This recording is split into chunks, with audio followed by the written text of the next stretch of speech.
Hey guys, we're back to update the power rankings once again for Survivor 44 following episode 2. And I think this episode sheds some light on these players. I feel like I have a better sense of where they're going within the game. And I feel like this list is a bit more definitive now than it was last week, but we'll get into that in a moment. But there are 16 players to talk about, and let's not waste any more time. Let's get right into the video. So starting off at number 16, we have the boot for this week, but here we have Helen. And I kind of worried that this could happen to Helen, where even though I was pretty high on her, I always felt like there was this potential for her to be targeted early due to her being seen as pretty intelligent and someone that could potentially fly under the radar. And sure enough, that seemed to happen here. And I feel like the episode itself kind of made it pretty predictable, where she got this confessional early on explaining how everyone's interested in the idol cage. And I just got the sense throughout the episode that she was probably going to be voted out. And especially when the target seemed to be between her and Carolyn, I felt like Carolyn was going to stay over Helen, which explains her boot here. And on the whole, I feel like Helen is definitely one of the more likable people from my end. However, it makes sense why she gets taken out this early. So because of that, she is here at number 16. And with that, there are 15 players left in the game to talk about. And as usual, I'll be ranking them based on how likely I think they are to win the game based on their edit and current game position. But at number 15, and this may come as a shock to certain people, especially given the placement that I had them last week, but given everything that I explained elsewhere, it's kind of justified. But here we have Jamie Lynn. And I did technically have Jamie Lynn at number 8 last week. I had her around middle of the pack, mainly due to her personal content.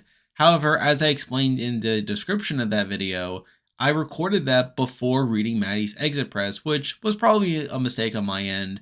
However, it was after reading that exit press that it turned out that Jamie Lynn did have a pretty valid reason for playing her shot in the dark, and that she was going to be this consensus target before the tribal. And while that's good that she was able to recognize that, play the shot in the dark, and gain safety that way, the fact that the show doesn't even show it, and even sort of presents Jamie in a negative light in the process, making her come off as pretty paranoid, even though the reality indicated that she had every reason in the world to want to play the shot in the dark here, is very bad. Now, yes, you could argue that Maddie did technically steer the target away from Jamie by tribal to where it kind of wasn't needed anymore. But even so, if Jamie were a serious contender, this would have been a golden opportunity for the editors to display Jamie's gameplay here, where she recognizes that she could be in danger, that her name could be coming up, and that maybe it makes sense for her to play her shot in the dark. And especially considering that this is the first successful shot in the dark play as well, where we had seen multiple times people trying to use it only to fail. For Jamie Lynn to be the first person to ever use a shot in the dark successfully at a tribal where she could have gotten votes and could have been the main target, even if it wasn't so by the end, for it to be presented in such an anticlimactic way, and in a way that makes her seem more paranoid than justified given the circumstances, really knocks Jamie out of contention for me. Like, the fact that they didn't take that opportunity probably means that Jamie is probably not winning the game at this point. And when you add in the fact that Jamie was one of the few people that got pretty much no content in this past episode, is another pretty big knock against her as well. I feel like Jamie has the most holes in her edit considering the situation that she's in within the game, to where I don't really see her winning the game, and I could very well see her being a pre-merge boot as well. So it's for all those reasons that I decided to drop Jamie all the way to the bottom of the players still in the game. So because of that, she is here at number 15. Now moving on to number 14, and we have the person I had at the bottom of last week's ranking, but here we have Kane. And Kane has a lot of the same issues that I had with him last week, where despite him being at the bottom at this point, I feel like the show isn't really propping him up, to where he does explain how he thought the majority was on Brandon. However, he doesn't handle that situation well, to where Brandon outright says in confessional that he doesn't trust Kane anymore, and the next day he does go idol hunting, but even then it cuts to the tribe saying that, oh, Kane is out idol hunting, he can't be trusted. So I feel like Kane is an underdog at this point, but not really one that we're supposed to be rooting for, and I feel like there's just nothing really positive to prop him up for. So because of that, I do have him here at number 14. Now we're moving on to number 13, and we have another player that I have largely written off at this point, but here we have Sarah. And I feel like Sarah is probably the least important character on Tika, where she only comes up when it's absolutely necessary for her, and even then, she's not really that big of a presence. Well, yeah, she does talk about how people shouldn't know that she lost her vote due to the summit. She also says that she wanted to keep the alliance of Carson and Helen strong, only for her to not get her way there. Now, yes, that's because she didn't get the vote to begin with. However, it's still not great that she's not really shown being that big of a player at the end of the day. And I feel like in general, Sarah is probably going to be a pretty minor character in the grand scheme of things. I wouldn't be surprised if they were to go to tribal again, that she would be on the bottom of that situation. It's just not looking great for Sarah, and I don't think the edit is really there for her. So because of that, she is here at number 13. Now moving on to number 12, and I actually considered putting this person below Sarah. However, I did decide to leave them a little bit higher, but here we have Josh. And really, Josh is pretty invisible in the edit. I mean, he got pretty much nothing in this episode, and really that's the story of Ahsoka at this point. And I feel like at this point, yeah, he's probably not winning. Now, the main reason I had him above Sarah is that I feel like there's less negative I can say about his edit compared to Sarah, aside from the fact that he's just not getting any content.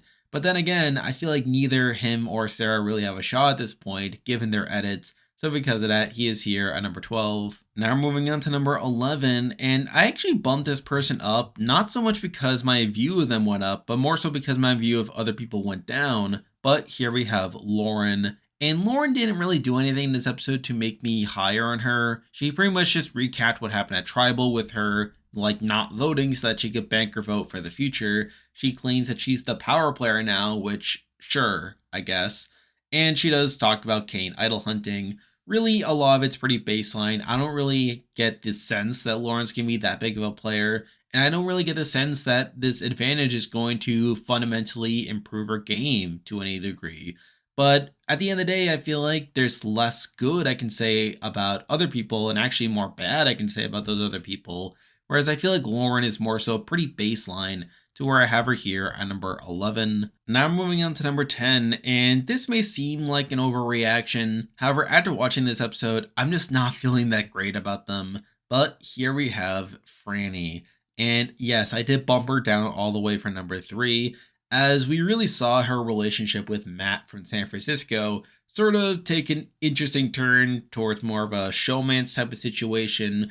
And yeah, she does get to talk a bit about it. She likes Matt a lot, but is also glad that she's able to get information from him, which by itself isn't the worst thing ever. But then she claims that distancing herself from Matt is going to be tough given their connection, and we don't really see that being effective at all. We don't see like a conversation of her and Matt saying, hey, we need to distance ourselves so that we don't get targeted. It seems like Franny's more so giving in to that temptation. And what's even worse is that we then hear Claire talking about this situation, talking about how they're digging their grades, but then she specifically points out that Franny is pinning a target on her back, how this whole situation is going to be worse for Franny. She does not say the same thing for Matt in particular. And that is a pretty big red flag. I feel like if Soka goes to travel soon, I could very well see Franny getting targeted over Matt from San Francisco. And we'll talk more about Matt soon enough. But I feel like if one of these two are going to be targeted at the first tribal between Franny or Matt, I'm actually thinking Franny's going to be targeted over Matt, which is very concerning for me.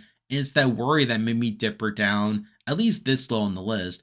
However, I feel like there's enough positives from her premiere, which I felt was pretty good, and I feel like that was enough to at least leave her here in the middle of the pack. And I realize that a lot of this could just be an overreaction as well, but it's that very real concern that she could just be a pre-merge boot, how this whole relationship with Matt could come back to bite her, specifically over Matt. That leaves her here at number 10. Now moving on to number 9, and I actually juggled these next two a little bit, but I did decide to go with Danny, simply because I feel like his content has been more necessary compared to this next person, where he does get content, like he is shown finding the idol. However, that's because he finds the idol, he gets the key, he's able to get the idol, and is able to hide it from the rest of the tribe pretty effectively.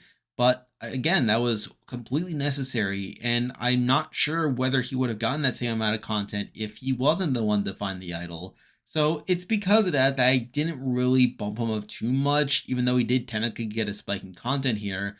That and his premiere just wasn't as strong as the next person's, so because of that, he is here at number 9. Now moving on to number 8, and we have the person I was referring to a moment ago, but here we have Claire, and I'm a bit unsure about Claire at this point, where the reason I have her above Danny is that her content felt a bit less necessary than Danny's. where she does talk about the showmance between Matt and Franny and how she's worried that this could be paint a target on Franny's back. So there's that. But then she also gets some pretty bad stuff about how there's no need to monitor Danny as he's idol hunting, only for Danny to find the idols. So there's some pretty questionable stuff there. And plus, I do worry that if Soka goes to tribal, while I did say earlier that Franny could be targeted because of their showmans, the alternative is that Claire could be targeted, as Franny could recognize that she's being targeted and that she could get Matt together, and then in turn they could flip the game against Claire. So I do recognize that as a possibility as well. And realistically, I feel like Claire probably has less potential to move up on the list moving forward compared to Franny. Whereas I feel like the main reason I have Franny low right now is because of her short-term prospects about how this whole showmance could ultimately blow up her game. But at the end of the day, I feel like Claire still has a bit less likelihood of going home next over Franny, at least based on what we've been seeing so far, that I did decide to have her slightly higher, though at the end of the day, it wouldn't surprise me if she's taken out soon regardless. So because of that, she is here at number 8. Now moving on to number 7, and we have another case of a player where my opinion of them didn't really change. However, I feel like it's my view of other people going down that caused him to naturally be higher on the list. But here we have Brandon. And Brandon didn't get too much in this episode. He pretty much just talked about how Kane voted for him and how he doesn't trust him anymore, which, fine enough. He does say that he tries to act calm and collected when he's very upset by the situation, but outside of that, he didn't really give me much to prop him up for. And again, I don't think he's probably winning at this point, and really that goes for a lot of the people we already talked about. Where outside of Franny, I don't really see any of the people we just mentioned going back into winner contention at this point. And even Franny, I feel like there's a pretty easy out for her if they're able to flip the vote against Claire if Soka goes to tribal. But I feel like with Brandon and a lot of these other people, I just don't really see a path for them to enter winner contention at this current moment. So with all that said, I think Brandon probably has the least negatives of the people we already mentioned. But at the end of the day, I just don't feel that confident in him either. So because of that, he is here at number 7. Now we're moving on to number 6, and I feel like this is the start of the contenders category. Although even then, I feel like 4 through 6 is probably the lesser contenders. But at number 6, we do have Heidi. And admittedly, Heidi did not get any content in this episode, which is a pretty big knock against her. However, I do love her premiere, and I think that's the main thing keeping her at least this high. It's the fact that she at least got to talk in the premiere about sharing her personal content, talking about how she's going to be underestimated. And I think compared to a lot of the other people on her tribe, Soka, she's probably one of the more developed people on that group outside of Matt from San Francisco and probably Franny as well. So I think that alone is enough to at least keep her this high on the list. But it's her complete absence from episode 2, and even then, her premiere wasn't that strong, that I can't really have her too much higher because it is, but I did leave her here at number 6. Now I'm moving on to number 5, and I actually had a bit of a debate with this next one. However, after thinking about it, I did decide to leave Matthew here. Now he does technically drop a spot here compared to last week, and there's issues with Matthew's edits to be sure. Like, I don't like the fact that he has gotten as much content as he had in the premiere. I think there's a bit of goofiness as well with him. However, I will say that this past episode was actually kind of good for him, where he does explain his shot in the dark play. He says that he played it in order to allow Brandon to flush his idol, but also so that people don't see his loyalties, which is a good moment for him. However, I still don't love how we don't really understand his relationships per se, where it does seem like he's relatively close to Brandon. However, he never gets a chance to properly spell that out, which I find a little bit weird. He does get a moment later on in the challenge where he is the one to complete the puzzle, and he explains how, he practiced it at home, which is a good moment there, but again, a bit on the circumstantial side. So it's weird that I am technically dropping him down a spot, considering that he had a relatively good episode. However, I did decide to bump a few people up that in turn caused Matthew to drop down. And even then, I don't feel the strongest in the world about Matthew either. I still think there are holes in his edit. I think there are ways in which he could slide down in the future. But I will acknowledge that he is still a contender, especially compared to the rest of the field. So because of that, he is here at number 5. Now moving on to number 4, and we have another player that I am pretty conflicted on at this point. But here we have Carson, who I did drop down for number 1, and I even acknowledged at the time of last week's video that I really only had Carson number 1 out of necessity, and I feel like he was probably poised to drop down if he had another big episode. And that pretty much happened here, where he got a lot of content during the Idle Cage stuff, where he talks about reading books about body language, about how he's suspecting Helen of lying, but doesn't mention Carolyn as a potential option, which is a bit of a knock there that he technically has a bad read there. He also talks about Matthew practicing the challenge and how he relates to that, given how he is also like practiced all these puzzles before and how he doesn't want people to know that. Like, we hear so much about him. He even talks about his time working at NASA as well. I feel like this was another massive episode for Carson, and while it's good that he's getting all this complex content, it also makes me think he's probably going to be just another big character, like another Shan, for example, someone that was getting a lot of content when we understood their game a lot. However, they were such a big presence that I didn't feel like they were going to win. I think Evie is another apt comparison in that regard as well. So it's possible that Carson could just be like this more dominant winner at the end of the day. However, even then, like, despite him getting all this content that was making him out of front, again, he did get some knocks. Like, he did say that Helen was the one who probably had an idol and then voted her out partially because of that, if Helen's exit interview is to be believed. But obviously, we know that that simply isn't true. We know that Carolyn is the one who has the idol, and he never seems to really suspect that Carolyn could be the one with the idol. And in turn, we actually hear Carolyn even talk about Carson being this threat, and she wonders what the benefit of Carson working with her would really bring towards him. So even then, there's some doubt being shed upon Carson. Like, there's some early foreshadowing that he could eventually just be seen as this big threat. So really, I feel like while Carson did get a big episode here, I feel like that kind of lowers my overall win equity of him. And to be fair, even in week 1, I feel like this wasn't going to be very sustainable. And in that, if he were to get a big episode, that it would just be an indication of him being a big character. And with episode 2 seeming to confirm that for me, while shedding in some negativity in turn, I feel like Carson's probably just not going to win this season by the end. I feel like he's going to make a relatively deep run, only for him to be eventually taken out as a big threat. So because of that, I can't quite have him at number 1 anymore, but there's still enough positivity there, enough complex content there, to where I have him here at number 4. Now we're moving on to number 3, and we have the highest ranked member not on Tika, but here we have Matt from San Francisco. And I think the big thing propping up Matt is that I feel like he has probably one of the clearest storylines so far, where he does talk a lot about the fact that he recently went through a breakup, which made him feel more vulnerable coming into the game, and he was hoping to put that behind him through playing the game, only for things to not go right for him.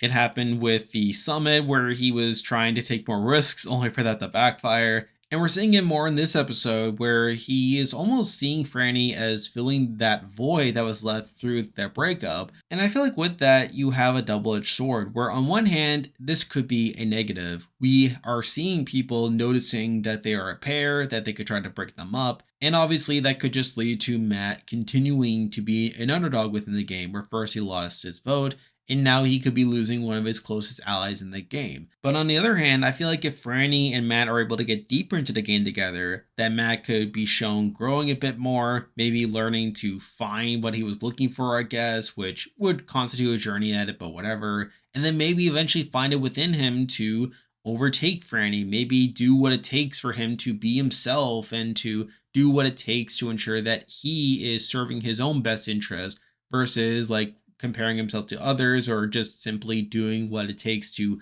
not suffer the same breakup that he had before, which stemmed from other people.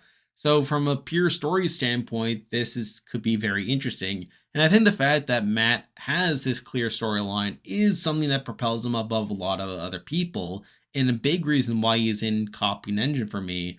However, there's still enough red flags there, like the potential for them to be targeted at their next tribal, even though I said that Franny is more likely to be targeted over Matt, and also the risk of him just failing over and over again, eventually leading to him losing the game through making these mistakes or being unable to execute upon key moves. That did make me hold back from him to a degree. but it's still the clarity of a storyline, or at least a potential storyline, that leaves him here at number 3. Now moving on to number 2, and I think this is a pretty definitive top 2 for me, as they're both on the Tika tribe, which has been getting the more complex content up to this point, but I also feel like these two players had the most well-rounded edits up to this point. It's just a matter of ordering them. But at number 2, I actually decided to go with Carolyn, and this is basically her staying in her same spot as last week, as I feel like this was another solid episode for Carolyn. Now, sort of similar to Carson, this was another pretty big episode for Carolyn where she gets a lot of content, specifically around her searching for the idol, and eventually is able to get the key, only for her to sort of fumble, like returning it. Although even then, like, she isn't really suspected of having the idol, largely due to her being pretty unassuming and pretty crazy and unable to deceive, which could work out to her benefit. However, there are two key reasons why I don't detract this from her to the same degree as I do with Carson. One is I feel like it's more necessary content compared to Carson, where obviously she was the one to find the idol and she had to get the content to show that. And then even later on the episode, when she is being targeted, she is the target. She is being shown like doing some work to save herself there. Even though I feel like other credit goes to other people like Carson and Jam Jam, but it's still necessary content and it explains why she gets the screen time that she does. However, I think the other key reason is that Carolyn is just simply a very wacky character, a much wackier character compared to Carson. So I feel like naturally the production team would want to highlight her as a key character.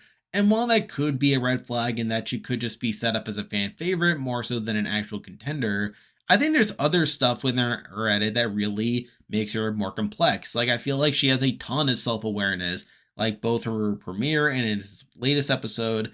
I think there's also her confessional when she's searching for the idol. She talks about how the whole situation reminded her of searching through her son's poop in order to find his tooth after he swallowed it. I feel like that's a very good confessional that could explain her whole philosophy on the game.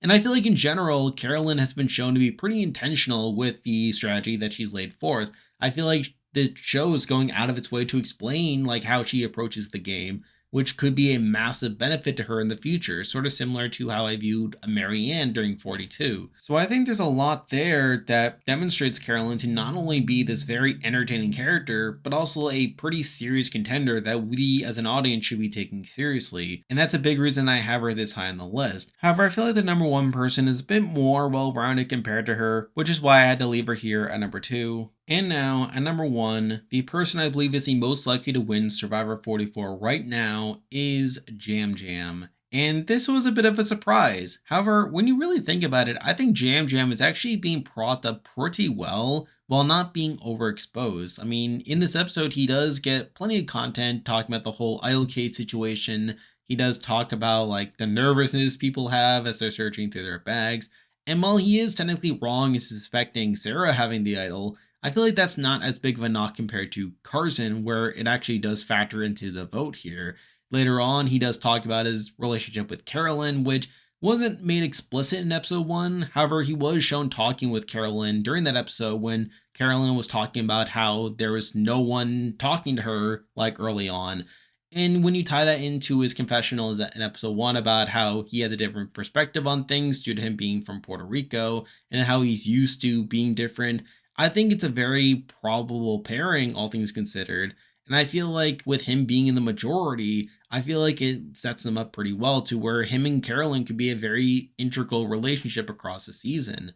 So I think Jan Jan is actually being set up pretty well, both from a personal standpoint, but also from a game standpoint, to where I feel pretty confident in him moving forward. I think at this point, him and Carolyn are the clear frontrunners to win the game based on their content through these first 2 episodes, and I feel like I'll be going back and forth on them throughout the season. However, for the time being, I do feel slightly more confident in Jam Jam. I feel like his edit is a bit more well-rounded, and plus he is in a better game position at the time being, which is why I have him here at number 1. And there we go, that will do it for this week's video. If you like this content, be sure to like and subscribe, it really helps out with the channel. And I'll be back again next week to update the power rankings again, so stay tuned for that. Big Brother Canada has just started, so I'll be doing weekly power rankings for that as well.